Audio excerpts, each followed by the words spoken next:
అయినటువంటి రేవంత్ రెడ్డి గారే బడే బాయ్ అన్నారు. బడే బాయ్ అంటే పెద్ద తప్పేం కాదు, మేము కూడా అంటలేం. ఏంది కేంద్రానికి రాష్ట్రానికి ఉన్నటువంటి సమన్వయం ఉండి పనిచేయాలి, అభివృద్ధి కోసం మాట్లాడాలి, అభివృద్ధి కోసం ఇది చేయాలన్నాడు. ఇవాళ నిన్నగాక మొన్న మాట్లాడుకుంటే సహాయ నిరాకరణ చేస్తున్నారు రేవంత్ రెడ్డి, మన ఎవరు కిషన్ రెడ్డి గారు తెలంగాణ రాష్ట్రానికి సంబంధించిన అంశంలో సహాయ నిరాకరణ చేస్తున్నారని ఆయన అనేక సందర్భాలు అన్నాడు. మళ్ళీ ఇవాళ మేము అన్నప్పుడు ఈయన ఏమనాలి, ఇప్పుడు మేము సపోర్ట్ చేస్తున్నా నిరాకరిస్తున్నట అనేక విషయాలు చూసుకోండి. ఉప్పల్ కారిడార్ విషయంలో కూడా భారతీయ జనతా పార్టీ చాలా క్లియర్గా స్పందించింది. అనేక సందర్భాలు అనేక సంవత్సరాల నుంచి ఆగినటువంటి ఫ్లైఓవర్ సంబంధించినటువంటి విషయాల్లో కేంద్రం క్లియర్గా లెటర్ రాయడము, నితిన్ గడ్కరీ గారు మాట్లాడడము, ఇవన్నీ చూసిన తర్వాత రాష్ట్రంలో ఉన్నటువంటి మంత్రులకు కూడా తెలుసు. అయినా ఇక్కడ బీజేపీని బ్లేమ్ చేయాలని చెప్పి కాంగ్రెస్ ముఖ్యమంత్రి కూడా అనేక సందర్భాలు మాట్లాడుతున్నాడు. సరే అది వాళ్ళ విజ్ఞతగా వదిలేస్తాం ఎట్లా అయిందని. ఇక బీఆర్ఎస్ నాయకుడు మాట్లాడుతూ అన్న అయితే చెప్తుండు అసలు మాకేం తప్పే జరగలేదు, మేమేం చేయలేదంటే అసలు స్పాన్సర్లే లేరు, వచ్చిన స్పాన్సర్లు డబ్బులు రావని వెళ్ళిపోయారు. ఈ కార్ రేస్లా వీరు ఇచ్చినటువంటి కాంట్రాక్ట్, వీళ్ళు ఎవరికైతే XYZ కాంట్రాక్ట్ ఇచ్చారో ఆ కాంట్రాక్ట్లో ఫస్ట్ సారి నిర్వహించిన తర్వాత ఫస్ట్ సారి నిర్వహించినప్పుడు వాళ్ళు లాస్ అయ్యారు. రెండోసారి లాస్ చేసేటువంటి పరిస్థితి లేదు, దానికి సంబంధించినటువంటి ఆదరణ లేదు, దేశవ్యాప్తంగా గుర్తింపు వచ్చేటువంటి పరిస్థితి లేదు. గుర్తింపు వస్తలేదనే కదా స్పాన్సర్లు బయటకు వీళ్ళు ఎక్కడికైనా ఇలా గుర్తింపు వచ్చింది. ఒకవేళ నిజంగా గుర్తింపు వస్తే ఏవైతే కంపెనీలు స్పాన్సర్షిప్ ఉన్న కంపెనీలు పెద్ద పెద్ద కంపెనీలు ఏవైతే వచ్చినాయో వాళ్ళ PR పెంచుకోవడమో కంపెనీకి సంబంధించిన బ్రాండ్ ప్రమోషన్ చేసుకునేటువంటి ప్రయత్నంలో ఏవైనా కంపెనీలు ముందుకు వస్తాయి. అంటే అర్థమైంది ఇక్కడ ఏం బ్రాండ్ ప్రమోషన్ కాదు, ఇక్కడ మనకు జరుగుతుంది నష్టమే తప్ప ఇంకోటి వచ్చే పరిస్థితి లేదని స్పాన్సర్లు వెనక్కి పోయిన తర్వాత KTR అత్యుత్సాహం చేసుకుని ప్రభుత్వ నిధులు ఎందుకు మారుస్తాడు? అవసరం లేదు కదా. దానికి తోడు ఏవైతే నిధులు ఇచ్చిన దాంట్లో ఎక్కడ క్యాబినెట్ ఆమోదం లేదు, ఎవరితో ఏం డిస్కస్ చేయలేదు. ఈయననే సంబంధమైనటువంటి GHMC నిధుల్ని దుర్వినియోగం చేసిండు. దుర్వినియోగం ఎట్లా చేసినా దుర్వినియోగమే. అధికార దాహంతో నువ్వు అధికారుల మీద ఒత్తిడి చేసి ఇలా అధికారులు బలవుతున్నారు. ప్రతిసారి ఎక్కడ ఏం చేసినా కానీ ఆ నాయకుల ఒత్తిడి వల్ల అధికారులు బలవుతున్నారు. నువ్వు అధికారులను ఒత్తిడి చేసినావు, చేసినాం. వీళ్ళు ఏం మాట్లాడుతున్నారంటే ఎంత 50 కోట్లు, అరే రూపాయి అయినా తప్పే, కోటి రూపాయలైనా తప్పే. 50 కోట్లు 2 కోట్లు 3 కోట్లు అని కాదు.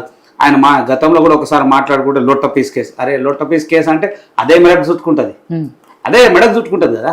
అదే వీళ్ళకి అది అర్థం కాలేదు. ఇష్టానుసారంగా రెండోసారి ప్రభుత్వం వస్తుంది అనుకొని ఇష్టానుసారంగా చేసినప్పుడు ఇవన్నీ పరిస్థితులు ఎదురవుతున్నాయి. మళ్ళీ ఇంట్లో కీలకంగా మాట్లాడుకుంటూ ఈ విషయంలో ఎక్కడైనా స్పందించకపోతే మళ్ళీ రేవంత్ రెడ్డి గారు మాట్లాడి వాళ్ళు అట్లా చేశారు ఇట్లా చేశారు అంటారు. అదే రేవంత్ రెడ్డి గారు అనేక సందర్భాలు ఆయన గోసపుచ్చుకున్నాడు. ఏమని, నా ఇంట్లో ప్రైవసీ కూడా లేకుండా నా ఇంటి బయటనే సర్వర్ పెట్టి మొత్తం ఇది చేసిన అన్నప్పుడు మా ఈ విషయంలో రాష్ట్ర ప్రభుత్వం ఏం చేస్తుంది? ఆ కేసులో ముందు కేసీఆర్ లోపలేయండి, ఆ కేసులో ముందు కేసీఆర్ లోపలేయండి, దానికి సంబంధించిన అధికారులందరూ ఇచ్చేయండి అంటే అందులో అలసత్వం చూపిస్తా ఉన్నారు. ఏదైనా విషయం రాగానే రాష్ట్రం పరిధిలో ఒక విషయం రాగానే వీళ్ళు ఎట్టి పరిస్థితుల్లో తప్పించుకునే ప్రయత్నం ఏంది, కేంద్రం బౌండరీలో బాల్ వేస్తున్నారు. అంటే కేంద్రం బోర్డులో బాల్ వేసినప్పుడు చట్టపరంగా జరిగేటువంటి అంశం. మీరు అట్లా అంటున్నారనే కాళేశ్వరం కేసులో PC ఘోష్ కమిషన్ ఇచ్చింది, ఆ తర్వాత మళ్ళీ కేంద్రానికి చెప్తే ACBకి ఇచ్చింది. మరి దాంట్లో తర్వాత మీరు చేసింది రైట్. ఈ PC ఘోష్ కమిటీని వాళ్ళు ఇచ్చిన నివేదికని మాత్రమే చేయాల్సిన అవసరం లేదు, పూర్తిగా విచారణ చేయాల్సిన అవసరం లేదు. అలా క్లియర్ ఉంది. వాళ్ళు ఇచ్చిన నివేదికని మేము విశ్లేషించాల్సిన అవసరం ఉంది తప్ప కొత్తగా విచారణ చేయాల్సిన అవసరం లేదు. వాళ్ళు ఇచ్చింది ఏంది, అవి నివేదికనే ఏంది ఏం జరిగింది అనేది మాత్రం తప్ప ఇంకోటి ఎక్కడ లేదు. రాష్ట్ర ప్రభుత్వం సంబంధించినటువంటి అనేక విషయాలలో మీరు తీసుకున్నటువంటి నిర్ణయాన్ని మీరు తీసుకోకుండా తప్పుదారి పట్టించే ప్రయత్నం ప్రజలు ఎందుకు మప్పి పెడుతున్నారు, ప్రజలు ఎందుకు రాంగ్ ట్రాక్ తీసుకొస్తున్నారు అన్ని మీకు తెలుసు. స్వతహాగా మీ కుటుంబానికి నీ పర్సనల్ గా జరిగిన దానికి డ్యామేజ్ కూడా నువ్వు పక్కన మీద దొబ్బుతున్నావు. నీ ఇంటి మీద కాదు ఒక డ్రోన్ ఎగురేసినందుకే తీసుకుపోయి లోపల వేసారు. నీ బిడ్డ పెళ్ళున్న రోజే నిన్ను ఇబ్బంది పెట్టారు, నీకు ఎంత ఇబ్బందులు పెట్టారు, ఎన్ని ఇబ్బందులు పెట్టినావు, ఇదంతా ప్రజలకు చెప్పినావు, అనేక విషయాలు చెప్పి నువ్వు గద్దెనెక్కిన తర్వాత దాంట్లో జరిగినటువంటి అన్యాయాన్ని ఎందుకు ప్రశ్నిస్తలేవు? అంటే ఇలా ఎవరు ఇద్దరు ఒకటి, వీళ్ళిద్దరే ఒకటి కదా. ఒకరినొకరు ఎవరు కాపాడుకుంటున్నారు? 2.5 సంవత్సరాలు అయిందే, 1,00,000 కోట్లు తిన్నారు కక్కిస్తాను, ఏడా ఒక్క రూపాయి రాలే, ఒక్క రూపాయి. కనీసం ఆ కోట్లన్నా కక్కిస్తే మహిళలకు ఇచ్చే 2,500 ఎట్లా? మా రేవంత్ రెడ్డి గారు ముఖ్యమంత్రి గారు చాలా సందర్భాలు చెప్పారు, నిధులే లేవు అన్ని ఖాళీ కుండలు ఉన్నాయి అంటుండు. ఒకవేళ ఆ కుటుంబాల నుంచి కక్కిస్తే మా మహిళలకు ఇచ్చే 2,500 అని ఇస్తాం, తులం బంగారం అని ఇస్తాం, ఏదో ఒకటి చేస్తాం కదా. ఆ నిధులు కక్కేవో ఆ నిధులు కక్కిస్తాని గద్దెనెక్కి ఇలా మళ్ళా ఒకటైంది ఎవరు? వీళ్ళిద్దరే కదా. సరే ఏదేం జరిగినా ఖచ్చితంగా ఒకరినొకరు కాపాడుకుంటున్న పార్టీలు వీళ్ళే. భారతీయ జనతా పార్టీ మేము సిద్ధాంతపరంగా జాతీయ స్థాయిలో ఉన్నటువంటి విషయాల పట్ల దేశం అభివృద్ధి రాష్ట్రం అభివృద్ధిలో మా పాత్ర ఎంత ఆ పాత్ర వరకు కట్టుబడి ఉన్నాము. ఈ రాష్ట్రంలో జరిగేటువంటి ప్రతి విషయంలో అభివృద్ధి అంశం తప్ప వేరే అంశాల్లో క్లియర్గా బల్లగుద్ది మాట్లాడినటువంటి పార్టీ ఉందంటే భారతీయ జనతా పార్టీ. అనేక విషయాల్లో చూసుకోండి, మూసి విషయంలో అట్లనే జరిగింది, 42% రిజర్వేషన్ విషయంలో అట్లే జరిగింది, హైడ్రా విషయంలో కూడా అట్లే జరిగింది. 2.5 సంవత్సరాలు మీరు మాట్లాడిన ప్రతి అంశంలో ఇలా మాట్లాడిన దానికి 3 రోజుల మాటకి పూర్తిగా మారిపోతుంది. అంటే కాంగ్రెస్ వైఖరే అట్లుంది. వందలాది మంది అప్లికేషన్లు ఇచ్చారు, ఎక్కడ పోయినా తెలియదు, ఎవరికి రేషన్ కార్డు ఇచ్చారో తెలియదు. ఇలా రేషన్ కార్డు గురించి మాట్లాడితే భయంకరమైనటువంటి అవినీతి ఉంది. వేల రూపాయలు తీసుకుంటున్నారు. అధికారులు తీసుకుంటున్నారా, బ్రోకర్లు తీసుకుంటున్నారా, ఎవరు తీసుకుంటున్నారు, ఎవరికి వస్తుందిరా అంటే డబ్బున్నోనికే వస్తుంది.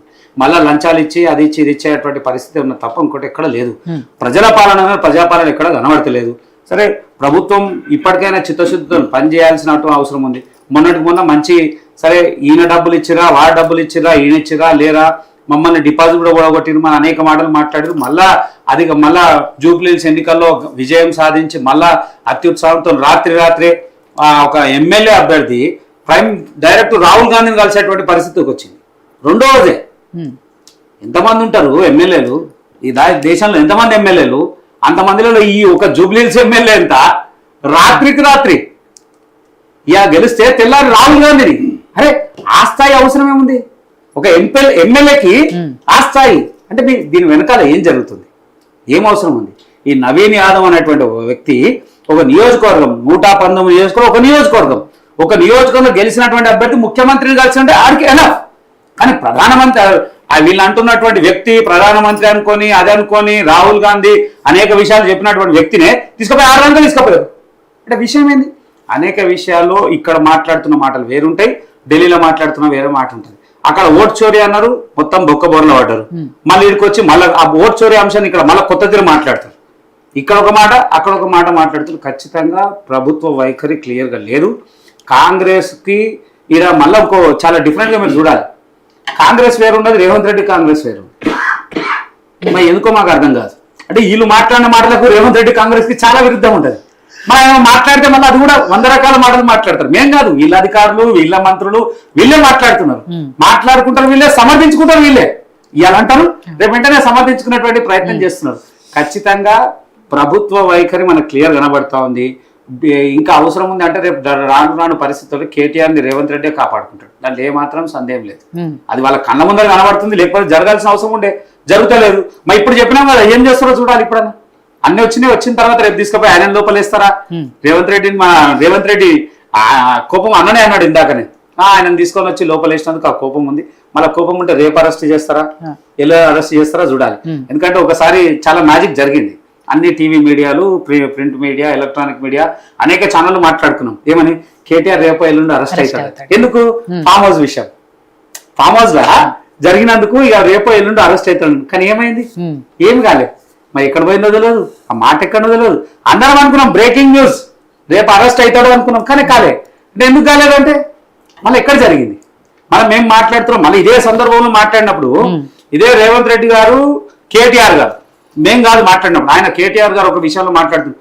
మా ముఖ్యమంత్రి బడేబాయ్ అంటేనేమో తప్పు పడతారు. ఈయన ఇదే రేవంత్ రెడ్డి గారికి కేటీఆర్ ఏమన్నాడు, ఒక చెన్నై విషయంలో ఏమన్నాడు, చెన్నై సమావేశంలో మా ముఖ్యమంత్రి గారు నేను సమర్థించుకుంటా, నేను కాపాడు. అదే ఇక్కడ ఎన్ని ఇష్యూస్ ఉన్నా కూడా పక్క రాష్ట్రానికి వెళ్ళేటప్పటికి రాష్ట్ర గౌరవం మేమంటున్నాం.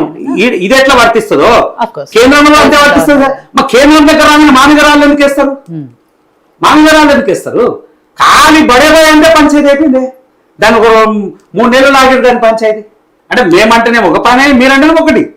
కేటీఆర్ అనొచ్చు, కేటీఆర్ ఏమైనా అనొచ్చు, ఇద్దరు ఆలింగనం చేసుకోవచ్చు, కలవచ్చు, మాట్లాడవచ్చు, ఏదైనా చేసుకోవచ్చు. ఇంకా రహస్యంగా ఎన్ని కలిసినా మాకు తెలియదు కానీ చదవచ్చు. కానీ మా విషయంలో మాత్రం దాని పెద్ద భూతత్వంలో పెట్టి చూస్తున్నారు. ఖచ్చితంగా ఈ 2 పార్టీలు ఒకరినొకరు కాపాడుకుంటున్నాయి. రాష్ట్ర ఖజానా గండి కొట్టే ప్రయత్నమే గత ప్రభుత్వం చేసింది, వీళ్ళు చేస్తున్నారు. వాళ్ళు ఒక విధానంగా దోసుకున్నారు, ఇంకో విధానంగా దోసుకునే ప్రయత్నం వీళ్ళు చేస్తున్నారు. అంటే ఏమాత్రం సందేహం లేదు. రైట్. సో పశుపతి గారు, ఫార్ములా ఈ కార్ రేస్ కేసులో